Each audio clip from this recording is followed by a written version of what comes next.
మెదక్ జిల్లా వెల్దుర్తి మండలంలోని తెలంగాణ తొలి రాజు సర్దార్ సర్వాయి పాపన్న గౌడ్ గారి 374వ జయంతి ఉత్సవాల్లో మాజీ వైస్ ఎంపీపీ సుధాకర్ గౌడ్ పాల్గొని ఆయన విగ్రహానికి పూలమాలలు వేసి స్మరించుకున్నారు.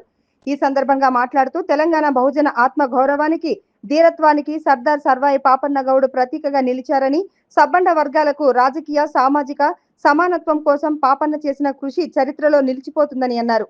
కుల మతాలకు వివక్ష లేకుండా అన్ని వర్గాలకు రాజ్యాధికారంలో భాగస్వామ్యం దక్కాలనే సమాజ ప్రజా స్వామిక స్ఫూర్తితో ఆనాటి కాలంలోనే పాపన్న గౌడ్ పోరాటం గొప్ప విషయమని అన్నారు. ఈ కార్యక్రమంలో మాజీ వైస్ ఎంపీపీ సుధాకర్ గౌడ్, మాజీ single window chairman Shekhar Goud, society director Krishna Goud, Shivagoud, Jagga Shankaraiah, Durga Goud, doctor Pentaiah, సహకారం శ్రీనివాస్ గౌడ్, గౌడ సంఘం నాయకులు, కార్యకర్తలు తదితరులు పాల్గొన్నారు.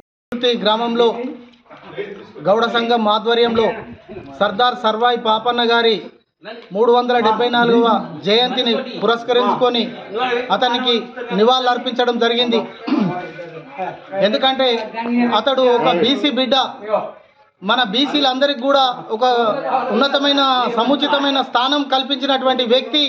అతని యొక్క పోరాట పటిమలు మరియు అతడు బీసీలకు మనం కూడా రాజ్యాధికారం ఏ విధంగా ఏలాలని ఒక పాఠాలు నేర్పే విధంగా అతడు చూపించినటువంటి ధైర్య సాహసాలను మన బీసీలందరూ కూడా గౌరవించాలి.